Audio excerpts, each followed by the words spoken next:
Terima kasih rakan tugas saya di Bandar Seri Begawan. Bismillahirrahmanirrahim. Assalamualaikum warahmatullahi wabarakatuh dan selamat pagi.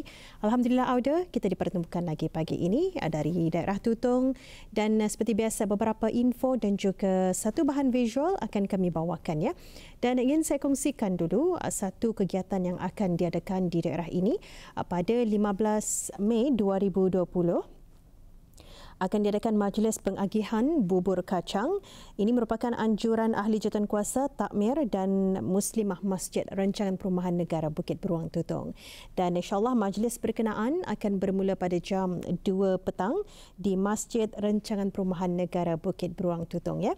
Dan manakala info mengenai penutupan sementara bekalan elektrik pula akan berlaku di sebahagian kawasan di daerah Tutong iaitu pada 17 Mei 2020. Kawasan yang terlibat ialah di sebahagian Kampung Binutan, Mukim Rambai Tutong. Ya. Penutupan sementara disebabkan oleh kerja-kerja penyelenggaraan rangkaian kawat atas voltan tinggi di kawasan berkenaan.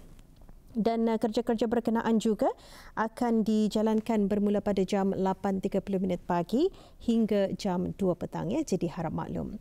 Baik, itu antara dua info yang dapat kita berikan dalam pertemuan kita pagi ini dan seterusnya terus kita saksikan bahan visual yang telah disediakan.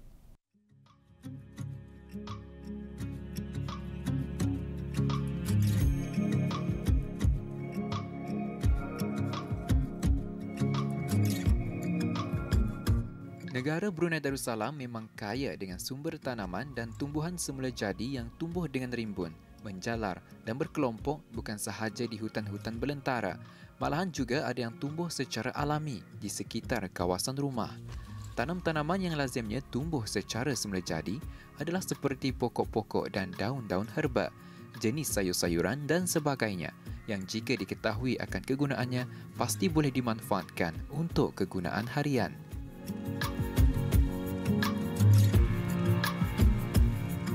Untuk pendekatan kali ini, saya bersama ahli projek Farm Fresh to Kitchen telah pergi ke hutan untuk mencari dan memetik sayur-sayuran yang tumbuh secara semula jadi dan segar di kawasan yang berdekatan dengan rumah penduduk kampung di Kudang.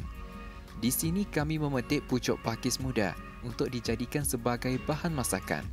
Umum mengetahui, paku pakis tumbuh secara semula jadi serta berkelompok di tanah yang lembap dan mudah ditemui di hutan-hutan.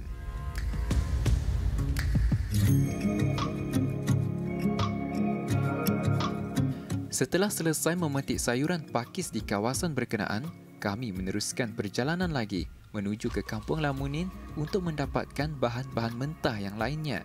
Kami singgah ke gerai sayur yang terletak di kampung berkenaan. Saya difahamkan tempat ini menempatkan dan menjual hasil tanaman penduduk-penduduk kampung di sekitar Kampung Lamunin dan Mukim Lamunin khususnya. Membeli hasil tanaman penduduk kampung amatlah digalakkan bagi membantu sosioekonomi penduduk kampung yang sanggup berkarih dan berjarih untuk berlurih pendapatan sampingan. Dengan bahan-bahan yang kami dapatkan seperti kantan, sayur lamiding, merunggai Jawa, ketumbar Jawa dan lain-lain bahan lagi, kami manfaatkannya untuk memasak bagi tempahan para pembeli yang menempah dan menyokong projek ini.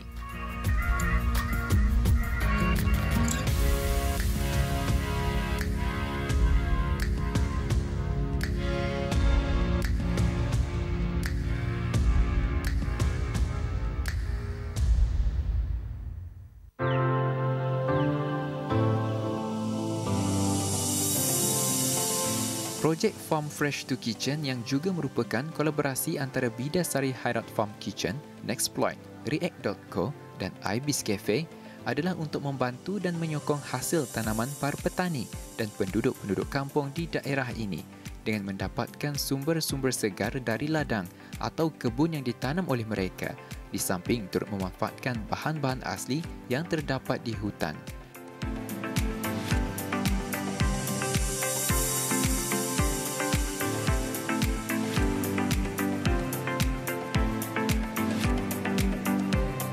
Dua kaedah utama diketengahkan, iaitu kaedah memasaknya secara terus atau siap masak, dan kaedah kedua pula adalah penyediaan Farm Fresh Meal Kits, iaitu penyediaan dan pembungkusan bahan-bahan segar atau mentah mengikut tempahan pelanggan yang dilakukan secara dalam talian.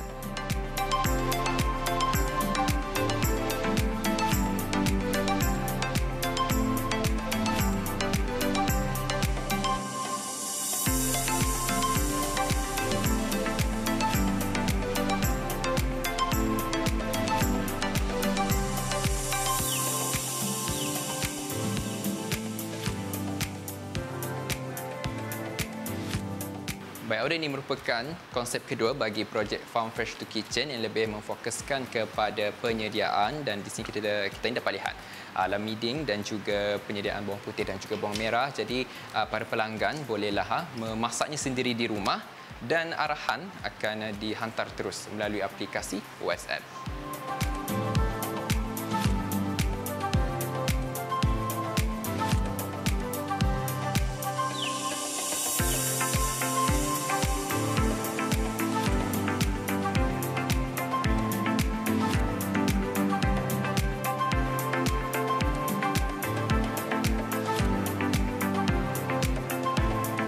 Resepi dan cara-cara memasak seperti yang direkomendasi akan turut dikongsikan kepada pelanggan melalui aplikasi WhatsApp. Manakala perkhidmatan runner adalah diperlukan untuk menghantar bungkusan makanan dan bahan-bahan yang telah ditempah kepada para pelanggan.